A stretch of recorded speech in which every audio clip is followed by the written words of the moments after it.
Entendes o que estás lendo? O podcast que te leva através das páginas da Bíblia, livro por livro, capítulo por capítulo. Uma exposição bíblica emocionante. Aperte os cintos e embarque comigo nesta viagem.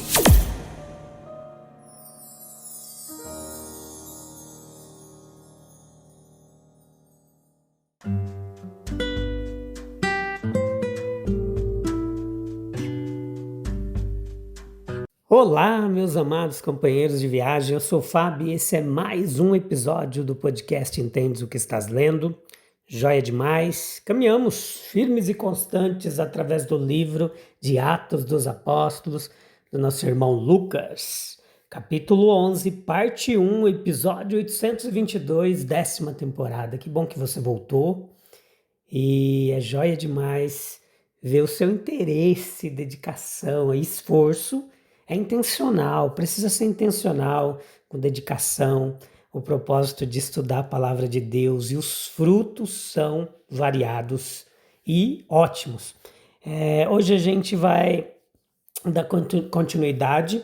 Nesse capítulo 11 especificamente, a gente tem Pedro explicando aos apóstolos que história é essa dos evangelhos aos gentios.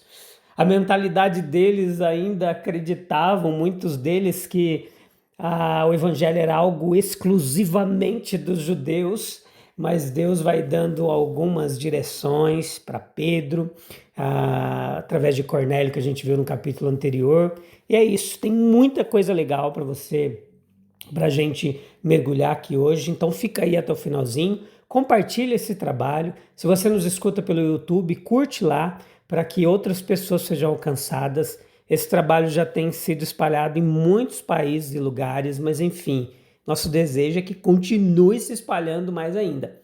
Em todos os distribuidores de podcasts, iVoox, Spotify, Apple Podcasts, onde mais? Na Amazon Music, em tantos distribuidores aí onde você procurar, provavelmente você vai encontrar esse trabalho, tá bom? Então vamos lá. Leia o capítulo 11, tá bom? E depois vem para cá, ouvir todos os episódios, não perca nenhum. Não era de se esperar que uma inovação tão grande como a da livre comunhão com o gentio, ela passasse sem contestação em Jerusalém. Veja, tampouco escapou às críticas, condenações dos apóstolos e dos irmãos de lá. Versículos 1 e 2. Da cena interessante e animada descrita no texto, nós vamos concluir algumas coisas aqui. Homens bons eles são ocasionalmente encontrados fazendo aquilo que parece altamente censurável a outros. Veja, nós podemos perceber a intensidade da indignação que respirava e brilhava nas palavras acusadoras. O versículo 3. Entraste em casa de homens incircuncisos e comeste com eles. Pedro havia praticado um ato totalmente irregular e ilícito. O que ele quis dizer com isso? Nós sabemos que ele simplesmente seguiu as instruções que recebera de Cristo e que não poderia ter agido de outra forma sem uma desobediência total àquelas ordens judaicas de não comer com outras pessoas. Veja, quantas vezes em diversas esferas, sob que diferentes condições, homens bons se viram colocados por sua própria fidelidade em posição de contenda. Veja o versículo 2. Com seus irmãos, seja em relação a um ponto da doutrina, uma questão de governo da igreja, por exemplo, a forma como a igreja deve ser administrada, um método de evangelização, ou a posição que deveria ser tomada em relação a outras comunidades cristãs.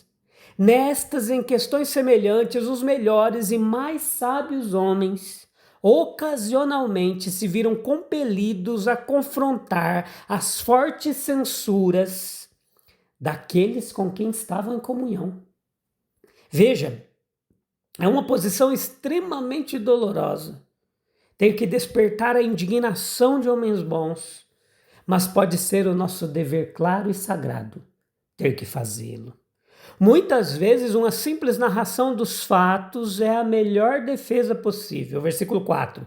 Pedro relatou o caso desde o princípio e o expôs por ordem. Ele contou toda a história em sua simplicidade, versículos 5 ao 16. Leia lá. E isso foi suficiente. Desarmou seus acusadores, eles não tinham nada a responder, aceitaram a sua defesa, e o versículo 18 diz que eles se calaram. Se alguns deles não foram além de cessar de reclamar, outros reconheceram que o novo passo havia sido dado e que a igreja tinha o direito de seguir em frente. Muitas vezes, meus queridos, se não sempre, o mais sábio de todos os planos é deixar que os fatos simples falem por nós. Se nossos irmãos reclamantes soubessem tanto quanto nós, eles não condenariam. Basta que deixemos entrar a luz e seremos absolvidos e talvez até elogiados. O único grande argumento de Pedro era que ele havia feito tudo sob a direção divina. Ele resumiu tudo na forte e avassaladora consideração. Versículo 17. Quem era eu para resistir a Deus? Por sua intervenção marcante e manifesta, Deus sustentou seu servo e lhe deu os meios de justificar sua conduta quando ela chegasse ao tribunal de seus semelhantes. Se a sabedoria nem sempre é justificada por seus filhos de imediato, isso acontecerá com o tempo. Salmo 112:4 diz que aos retos nascerá luz nas trevas. Deus pode desejar que seu servo se coloque em uma atitude de oposição aos seus amigos e suporte a dor de seus golpes. Mas ele finalmente, mais tarde, se não antes, vindicará aquele servo e lhe dará maior honra pela vergonha que ele suportou sob a sua ordem. Os apóstolos e irmãos tiveram que reconhecer que Pedro estava certo e ao mesmo tempo acolher em suas mentes uma visão mais ampla e nobre da verdade cristã. Felizmente, eles eram livres para fazê-lo, e caso contrário, teria havido uma separação amarga e uma ruptura prejudicial. Por mais errados que os homens bons nos pareçam, lembremos-nos de que é possível que sejamos nós, e não eles, que estejamos enganados.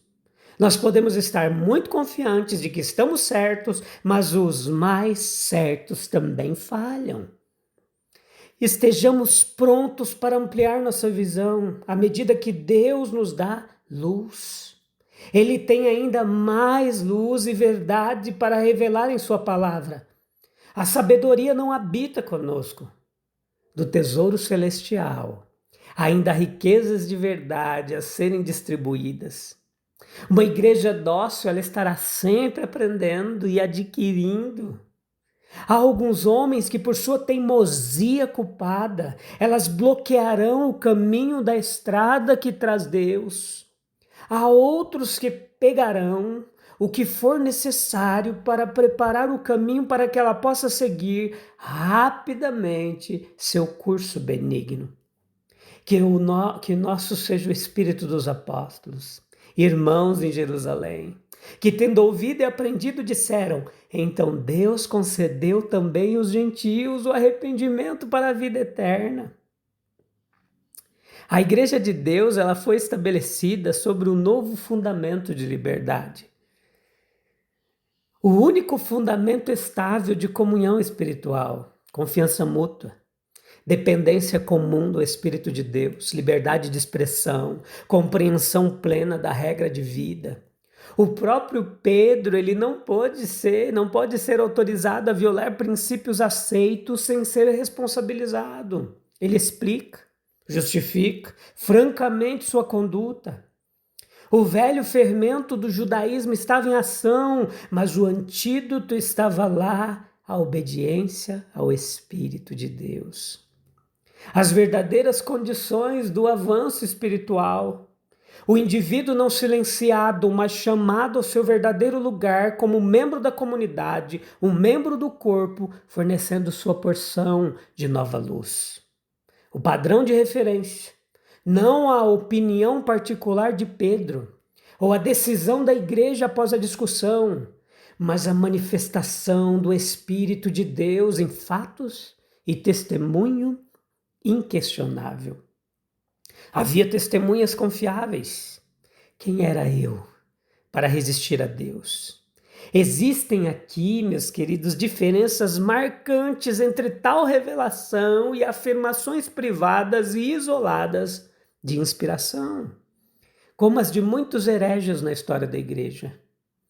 Houve a quebra do muro de separação entre judeus e gentios, glória a Deus. A antiga circuncisão foi substituída pelo novo batismo, o arrependimento concedido a todos e o dom gratuito do Espírito de Deus foi dado. Um homem que sempre adota uma linha individual em opinião ou conduta, ele corre o risco de ser mal compreendido e responsabilizado por seus semelhantes. Mas, no entanto, o avanço intelectual e moral da raça humana só se dá pela pressão de indivíduos que, por algum motivo, se recusam a manter as antigas linhas e persistem em trilhar seu próprio caminho, mesmo em áreas marcadas pelo sentimento comum como perigosas. Muitas vezes, a missão precisa da juventude é conter a forte tendência conservadora ao seu redor e proferir novas verdades, ou pelo menos verdades em novas formas. Isso é ilustrado no caso de Pedro. Ele havia compreendido uma verdade que era uma heresia sobre o seu próprio ponto de vista mais antigo, e uma heresia para aqueles com quem ele havia trabalhado, mas sabia que era verdade. Então, correndo o risco de ser mal compreendido, ele agiu de conformidade com a verdade. E agora sabia que o evangelho de Cristo era tanto para os gentios como para os judeus. E por isso, destemidamente, ele entrava na casa dos gentios, ele pregava a palavra da verdade, palavra da vida, e batizava a família. Ele foi mal compreendido, chamado a prestar contas, e a passagem diante de nós é sua defesa eficaz. Não havia resposta para ela. Ele repete toda a questão e diz: Deus me guiou e eu segui. Deus me ensinou e eu criei. Deus selou minha obra com testemunho de seu Espírito e eu sei que eu tenho a sua aceitação. E esta é a resposta que o homem sincero que age fora da linha comum pode dar a todos que se opõem ou objetam. Eu apenas sigo as orientações e ensinamentos divinos. Deus estabelece meu testemunho e o testemunho que dou deve ser pelo menos uma parte da verdade de Deus. De fato, não esperamos novas revelações. Há um sentido em que o livro Revelação nas Escrituras é completo. Ninguém pode acrescentar ou tirar nada. E o testemunho de ninguém pode ter valor a menos que seja testado pela palavra revelada. E, no entanto, embora isso possa ser plenamente admitido, nós podemos reconhecer o fato de que, por meio da percepção espiritual ou da habilidade intelectual, os homens trazem à luz coisas perdidas e ocultas, ou apresentam verdades recebidas em formas novas, e por sua novidade prendem o pensamento e até mesmo despertam oposição. E dessa forma, cada verdade da revelação divina é trazida de forma proeminente aos pensamentos dos homens. Deus envia entre nós grandes líderes de pensamento. Desperta por meio de suas pregações ou escritos a estagnação do pensamento religioso e torna novas e vivas para nós verdades que se tornaram meras formalidades mortas Pedro tinha apenas uma nova compreensão de uma verdade antiga, há muito revelada pelo salmista e profeta, e ainda assim ele tinha uma nova compreensão que o tornou um poder, até mesmo o agente que cumpriu a vontade de Cristo e abriu o reino dos céus a todos os cristãos. Um indivíduo com uma verdade considerada nova, ele deve esperar oposição. Ela certamente virá de seus companheiros de trabalho, que sentirão um ciúme secreto por ele ter sido feito meio de comunicações divinas, e que sentirão intensamente como a nova verdade interfere em seus ensinamentos. 2. Aqueles de tendência conservadora que pensam que a verdade absoluta e final está apenas sob a sua responsabilidade. 3. As pessoas sinceras, mas tímidas, que temem que tudo que é novo coloque a verdade de Deus em perigo. Os amigos dos sistemas teológicos ou eclesiásticos, que consideram seus sistemas completos e sem necessidades de mudanças, nem com espaços abertos onde novas verdades possam se encaixar. Pedro descobriu que um relato imperfeito de seus feitos em Cesareia o precedera em Jerusalém, e quando ele próprio chegou à cidade santa, ele foi atacado da mais estreita plataforma e acusado de um pecado muito pequeno, do nosso ponto de vista, mas muito grande do ponto de vista judaico, de comer, de se assentar à mesa e comer com os incircuncisos, aqueles que não tinham feito circuncisão. Essa é a grande lição da conduta e narrativa de Pedro. Durante todo o tempo ele alega que apenas reconheceu e seguiu a vontade divina, conforme revelada a ele e aos outros.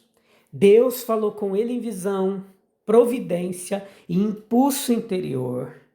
Deus falou com Cornélio em forma e voz angelicais.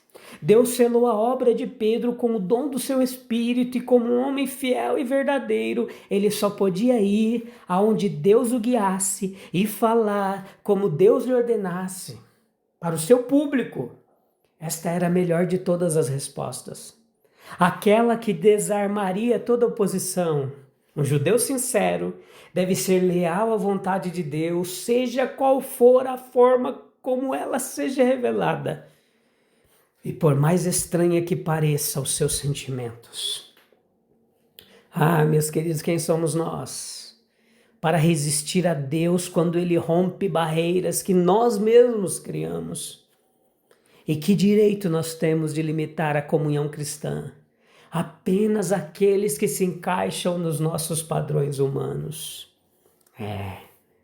Esse episódio nos traz muitas reflexões.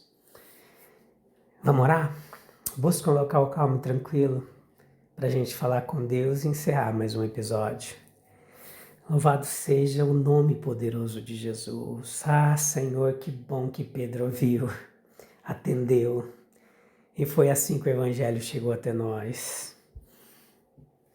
Dá-nos ouvidos, que a gente esteja pronto para ouvir a Tua voz, que os nossos corações estejam dispostos a abandonar preconceitos, que a gente tenha coragem para seguir na direção do Teu Espírito, mesmo quando é contrário àquilo que pensamos, que imaginamos, mesmo quando isso custar incompreensão. Isso aconteceu muito comigo, fui incompreendido, sofri retaliações, perseguições, acusações, por seguir essa porta aberta de pregar o Teu Evangelho nas mídias sociais, através desse podcast, mas aqui estou. E por ele permanecer há mais de 4 anos é uma das provas para mim.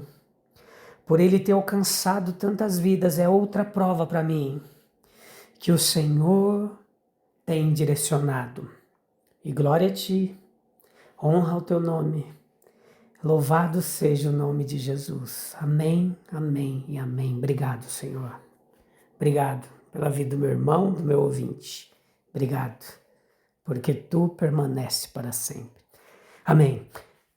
A gente volta no próximo episódio, tá bom?